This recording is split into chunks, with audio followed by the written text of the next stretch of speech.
ادب جو ہے اس میں اس کو موضوعات ملتے ہیں رسم و رواج کے تعلق سے لکھنے کو. تو تمدنی روایت سے ادب موضوعات اخذ کرتا ہے اور انہیں سماج میں پیش کرتا ہے. سماج میں نشو و نما پانے کے دوران بعض مرتبہ کسی زبان کا ادب دوسری زبان کے ادب کو متاثر کرتا ہے اور دوسری زبان کی ادبی روایتوں کو بھی قبول کرتا ہے. اردو کے اثرات کی وجہ سے مراٹھی میں جس طرح غزل کو فروغ حاصل ہوا، اسی طرح مراٹھی کے اثرات کی وجہ سے اردو میں کئی مراٹھی اصناف کو قبول کیا گیا. یعنی کیا کہنا چاہ رہے ہیں کہ اردو کے اثرات کی وجہ سے جو غزل ہے یہ اردو الفاظ ہے، اردو میں یہ اردو کے اصناف میں شامل ہے، اردو میں اس کا استعمال کیا جاتا ہے. لیکن کیا کہہ رہے ہیں کہ اردو کے اثرات کی وجہ سے مراٹھی میں بھی غزل کو فروغ حاصل ہوا، اسی طرح مراٹھی کے اثرات کی وجہ سے اردو میں بھی کئی اصناف کو قبول کیا گیا. درج ذیل سبق میں اردو مراٹھی کے باہمی ثقافتی اثرات کا جائزہ لیا گیا ہے. تو ہم مصنف کے بارے میں پڑھتے ہیں. جان پہچان. سید یحییٰ نشید 1 جنوری، یکم یعنی 1 جنوری 1950 کوکل گاؤں، یہ گاؤں کا نام ہے کوکل، تو 1950 کوکل گاؤں ضلع ایود محل میں پیدا ہوئے. 41 سال درس و تدریس کے پیشے سے وابستگی کے بعد، وابستگی یعنی ہوتا ہے جڑنا، مطلب جڑنا ہوتا ہے، جو وابستگی کے بعد 2007 میں وہ بحیثیت ہیڈ ماسٹر ملازمت سے سبکدوش ہوئے یعنی فارغ ہوئے. آپ کو تحقیق و تنقید سے بھی گہری دلچسپی ہے. اردو میں حمد و مناجات، اسطوری فکر و فلسفہ، اردو مراٹھی کے تہذیبی رشتے آپ کی قابل ذکر تصانیف ہیں. ادبی خدمات کے اعتراف میں آپ کو سیتو مادھوراؤ پگڑی ایوارڈ، مولانا قاضی سجاد حسین ایوارڈ اور حفیظ میٹھی ایوارڈ سے نوازا گیا ہے. تو یہ جان پہچان میں ہم نے سید یحییٰ نشید صاحب کے بارے میں دیکھا کہ ان کی پیدائش کوکل گاؤں میں 1950 1 جنوری کو ہی. 41 سال انہوں نے درس و تدریس کیا. اس کے بعد انہیں یہ 3 طرح کے ایوارڈ ملے. آگے پڑھتے ہیں سبق کی طرف کہ کیا انہوں نے لکھا ہے. مہاراشٹر میں مسلمانوں کے بود و باش اور تہذیب و تمدن کے آثار 8ویں صدی عیسوی سے پائے جاتے ہیں. عرب تاجر مسعودی اور یاقوت کی کتابوں میں چول اور تھانہ میں مسلم بستیوں کی نشاندہی کی گئی ہے. چول اور تھانہ یہ کیا ہے؟ اس وقت کی بہت بڑی بڑی بندرگاہیں ہیں، بندرگاہ ہوتے تھے.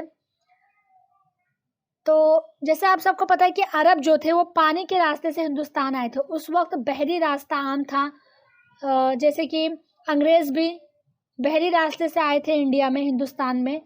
تو اس وقت خشکی راستہ اتنا عام نہیں تھا، پانی اور سمندری راستہ ہی سے لوگ دنیا بھر میں آتے تھے. تو آگے کیا کہتے ہیں کہ ولبھ رائے گووند سوم سن 793 سے 814 اور اموگھ ورش سن 814 سے 877 کے دور حکومت میں، یعنی یہ جو 2 نام لیا گیا ہے ولبھ رائے گووند سوم اور اموگھ ورش، یہ اپنے وقت کے راجا تھے. آگے کیا کہنا چاہتے ہیں کہ ان کے دور حکومت میں تو مسلمانوں میں شرعی امور کی پاسداری کے لیے مسلمان ناظم مقرر کیا جاتا تھا، جسے مقامی زبان میں یعنی اس وقت کا جو قوم تھا اس زبان میں ہنرمند کہتے تھے. کیا بتانا چاہ رہے کہ یہ 2 راجا تھے، ان کے دور حکومت میں جو مسلمان تھے، مسلمان جو مطلب جیسے مجرم ہندو بھی ہیں مسلمان بھی ہیں، لیکن جو مسلمان مجرم ہوتے تھے خاص طور پر ان میں مسلمانوں میں شرعی امور کی پاسداری یعنی شرعی امور کو اپنانے کے لیے مسلمان ناظم مقرر کیا جاتا تھا، جسے ہنرمند کہتے تھے. یہ غیر مسلم بادشاہ مسلمان مجرموں کو شریعت کے مطابق سزا دیا کرتے تھے اور ہنرمند کے انصاف پر تکیہ کیا جاتا تھا. یعنی جو ہنرمند ہوتا تھا یہ مسلمان ناظم ہوتا تھا، جسے اسلام کی شرعی امور کے تعلق سے علم ہوتا تھا کہ ہاں شریعت میں کس چیز کے لیے کیا سزا ہے، ہاتھ چوری کرنے کے لیے ہاتھ کاٹنے کی سزا ہے. اسی طرح اسے جو شریعت کا علم تھا وہ اپنے حساب سے جو بتاتا تھا اس پر سارے لوگ تکیہ کرتے تھے. اور یہ بادشاہ جو تھے غیر مسلم، یہ مسلمان مجرموں کو خاص طور پر ان میں شریعت کے مطابق سزا دیا کرتے تھے. آگے اتحاد و اتفاق کی بدولت یہاں کی ہندو مسلم ثقافت ایک دوسرے سے متاثر ہوتی رہی اور ایک دوسرے کو متاثر کرتی رہی. اس پر مستزاد یہاں کی روحانی تعلیم، جس کے سوتے صوفی سنتوں کی خانقاہوں سے پھوٹے. انہوں نے ظاہری رنگ ڈھنگ کو اجالنے کی بجائے باطن کو مجلہ کیا. مجلہ یعنی ہوتا ہے روشن کرنا، کیا کیونکہ وہ جانتے تھے کہ ظاہری اعتبار سے تو آدمی کا مذہب الگ الگ ہو سکتا ہے، باطن میں یعنی ظاہری اور باطنی یہ دونوں متضاد الفاظ ہیں. ظاہری یعنی ایک دم کھلا، باطن یعنی چھپا ہوا. تو ظاہری اعتبار سے تو آدمی کا مذہب الگ الگ ہو سکتا ہے، باطن میں البتہ اس کی روح ایک ہی ہے. یہی وجہ ہے کہ یہاں خانقاہوں میں ہندوؤں کے گرو، خانقاہ یعنی کیا ہوتے ہیں؟ یہ خانقاہوں، یہ خانقاہ کی جمع ہے. خانقاہ یعنی ہوتے ہیں پیر، بزرگ، ولی وغیرہ کی قبر، آج کے زمانے میں مزار کہتے ہیں جسے. تو یہاں خانقاہوں میں ہندوؤں کے گرو اور مٹھوں میں مسلمانوں کے مرشد آپس میں ہم رشتہ دکھائی دینے لگے. مٹھوں کسے کہتے ہیں؟ ہندو فقیروں کی جھوپڑی یا دھرم شالہ وغیرہ سمجھ لیں آپ. آگے دکھائی دینے لگے تھے. غرض کے مہاراشٹر میں خسروانہ جاہ و جلال، خسروانہ یعنی ہوتا ہے بادشاہانہ، بادشاہی طریقے سے. جاہ و جلال یعنی کیا ہوتا ہے؟ ایک آپ کی کتاب میں بھی اس کے معنی دیے ہوئے ہیں کہ شان و شوکت. کہ مہاراشٹر میں خسروانہ جاہ و جلال اور درویشانہ فقر و حال کے مابین. درویشانہ یعنی فقیرانہ، پیر بزرگ وغیرہ جو بہت ہی سادہ طریقے سے رہتے ہیں، سادہ طریقے کو کہتے ہیں درویشانہ. فقر و حال کے مابین یگانگت اور بھائی چارے کی نشو و نما ہوتی رہی. یگانگت یعنی خلوص ہوتا ہے جس میں کوئی دکھاوا نہ ہو. آگے، اور اس سازگار ماحول میں ہندو مسلمان ایک دوسرے کو سمجھنے اور ایک دوسرے کے عقیدوں کا احترام کرنے لگے تھے. سماجی دوریاں ختم ہونے لگی تھیں اور ثقافتی رشتے مضبوط ہونے لگے تھے. ایسے حالات میں زبانوں کے اشتراک یعنی ہوتا ہے شرکت، حصہ داری.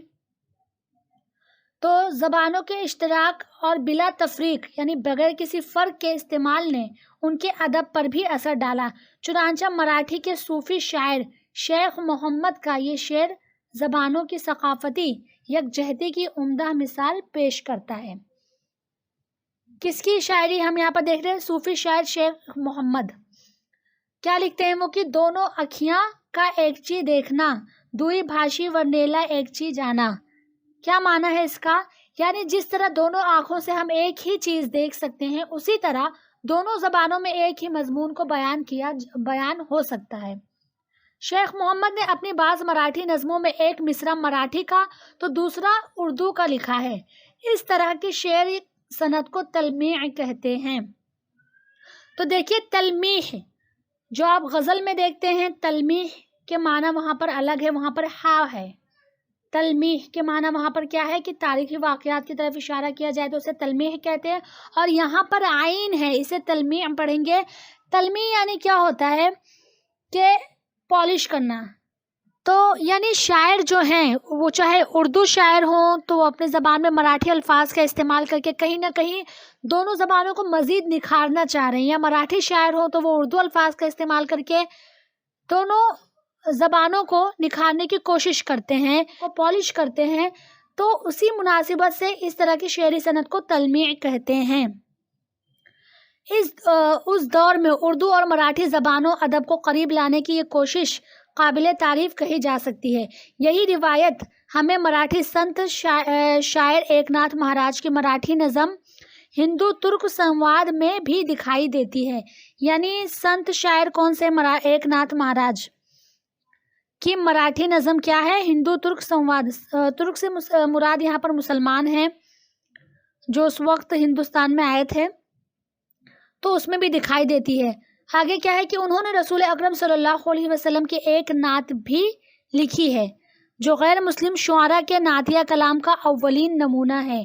یعنی جو غیر مسلم ہیں، شعراء ہیں، ان میں ایک سب سے پہلے جو مہاراج تھے، ایک ناتھ مہاراج مراٹھی سنت، انہوں نے رسول اکرم صلی اللہ علیہ وسلم پہ نعت لکھ کر ایک اولین نمونہ پیش کیا. اس طرح نفرت کی بے خونی کے معنی آپ کی کتاب میں دیا ہوا ہے کہ نفرت کا جڑ سے خاتمہ کرنا. بے خونی یعنی ختم کرنا، جڑ سے اکھاڑ پھینکنا. تو اس طرح نفرت کی بے خونی کرنے اور تمام نوع انسانی میں بھائی چارہ، نوع انسانی یعنی بنی آدم میں بھائی چارہ اور محبت پیدا کرنے کے لیے مراٹھی کے ان سنت شاعروں نے دھرم، ذات پات اور زبان کے امتیاز و تفوق سے ہٹ کر، امتیاز یعنی زبان کے امتیاز یعنی ہوتا ہے فرق، اور تفوق یعنی اس سے اوپر اٹھ کر انسانی فلاح کا رشتہ ہموار کیا۔ باہمی رفاقتوں کو یہ سلسلہ اردو میں بھی پایا جاتا ہے۔ چنانچہ 17ویں صدی کے معروف بزرگ سید امین نے مجذوب السالکین لکھی تھی۔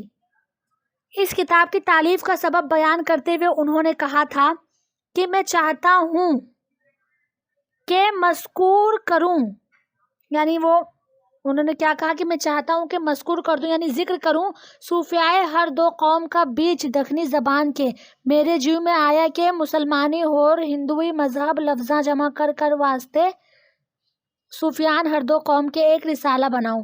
تو یہ دکن کی زبان میں کہا ہے انہوں نے، واسطے جیو میں آیا، جیو یعنی من میں آیا، دل میں آیا، لفظاں یعنی دکن میں لفظ کی جمع لفظاں ہیں، ہمارے یہاں لفظ کی جمع الفاظ ہے، لیکن دکنی زبان میں لفظ کی جمع لفظاں ہیں۔ تو یہاں پر انہوں نے دکنی الفاظ میں یہ لائن کہی ہے۔ آگے سید امین نے اس کتاب میں مراٹھی محاوروں اور کہاوتوں کا بڑی خوبصورتی سے استعمال کیا ہے۔ شیواجی مہاراج کے دور کے مشہور سنت رام داس سوامی کے شاگردوں میں شاہ تراب چشتی کا بھی نام لیا جاتا ہے۔ انہوں نے اپنے استاد کی مشہور مراٹھی کتاب مناچے شلوک سے متاثر ہو کر دکنی زبان میں من سمجھاون لکھی تھی۔ ان دونوں کتابوں کی خوبی یہ ہے کہ ان کی بحر ایک ہی ہے۔ بحر یعنی کیا ہوتا ہے؟ لے، آہنگ، طرز۔ تو شیواجی مہاراج کے مشہور سنت جو تھے وہ رام داس سوامی تھے، ان کے شاگردوں میں کون تھا؟ شاہ تراب چشتی۔ تو انہوں نے اپنے استاد یعنی رام داس سوامی جو ان کے استاد تھے، ان سے ان کی مشہور کتاب کیا تھی؟ ان کے استاد کی مناچے شلوک سے متاثر ہو کر کون سی کتاب لکھی؟ من سمجھاون، دکنی زبان میں انہوں نے لکھی۔ تو ان دونوں کتابوں میں ایک ہی خوبی نظر آئی، کیا؟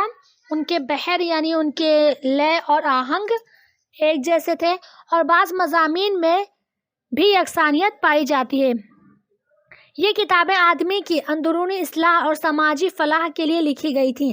اس طرح ہندو اور مسلمان شعراء کی یہ ساری کوششیں اردو اور مراٹھی کے ادبی روابط کو مضبوط کرنے میں بڑی اہمیت کی حامل رہی ہیں۔ عربی، فارسی اور اردو میں مرثیوں کو وقار حاصل ہے۔ یہ ایک ادبی شعری صنف ہے، یعنی جو مرثیہ ہے یہ ادب میں شعری صنف ہے۔ صنف یعنی ہوتا ہے قسم، جسے مراٹھی میں روایتی کہا جاتا ہے، یعنی مرثیے کو مراٹھی میں روایتی کہا جانے لگا۔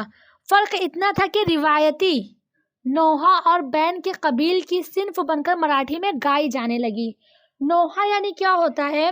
نوحہ یعنی ہوتا ہے کسی کی میت پر اپنے آپ کو مارنا، پیٹنا، ہاتھ پیر نوچنا، بال نوچنا، جو کہ اسلام میں جائز نہیں ہے۔ تو یہ جو مرثیہ کسی کے وفات پر ہی کہی جاتی ہے، تو مرثیوں کو روایتی کہا جانے لگا مراٹھی میں۔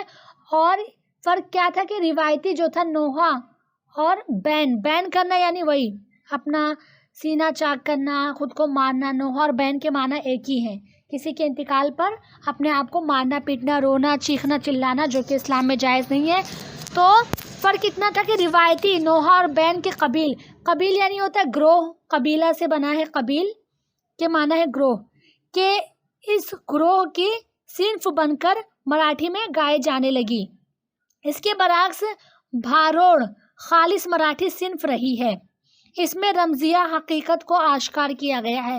رمز کے معنی ہوتے ہیں اشارہ کرنا، پہلی، پوشیدہ بات۔ اردو میں خواجہ بندہ نواز یسو دراز رحمۃ اللہ علیہ نے اپنا رسالہ شکار نامہ اسی اسلوب میں لکھا ہے۔ مراٹھی میں ایک نعت کے یعنی مہاراج ایک نعت، جنہیں ہم نے اوپر دیکھا کہ انہوں نے آپ صلی اللہ علیہ وسلم پر ایک نعت لکھی تھی، تو ان کی بات کر رہے ہیں کہ مراٹھی میں مہاراج ایک نعت کے بھاروڑ بھی بہت مشہور ہیں۔ اردو مراٹھی کے یہ ادبی دھارے آگے بڑھ کر مہاراشٹر کی ثقافت کو بھی اپنے میں سمو لیتے ہیں۔ یہاں کی ثقافت میں پھگڑی کے کھیل کو مذہبی تقدس حاصل ہے۔ آپ سب کو پتہ ہے پھگڑی کیا ہوتا ہے، بچپن میں کھیلا بھی ہوگا، ابھی بھی کھیلتے ہوں گے۔ ناگ پنچمی کے تہوار پر عورتیں پھگڑی کھیلتی ہیں۔ اس کھیل میں دو عورتیں ایک دوسرے کے ہاتھ پکڑ کر گول گھومتی ہیں۔ گھومتے وقت زمین پر پاؤں کا جماؤ اور پشت کی جانب یعنی پیٹھ کی جانب جسم کا پورا جھکاؤ ہوتا ہے، اس لیے ایک دوسرے کے ہاتھوں کو مضبوطی سے پکڑا جاتا ہے۔ پوری قوت سے گھومنے کی وجہ سے سانس پھولنے لگتی ہے اور ہو کی آواز منہ سے نکلتی ہے۔ پھگڑی کے کھیل کے ان نکات کو ذہن میں رکھ کر اردو میں بعض پھگڑی نامے لکھے گئے ہیں۔ ایک قدیم دکنی شاعر فرید کے پھگڑی نامے میں ذکر دم کی تعلیم دی گئی ہے۔ ذکر دم یعنی دعا کے ذکر کی تعلیم دی گئی ہے۔ چشتی سلسلے کے صوفیوں میں ذکر دم کی بڑی اہمیت ہے۔ سانس اندر لیتے وقت اللہ اور خارج کرتے وقت ہو کا ورد۔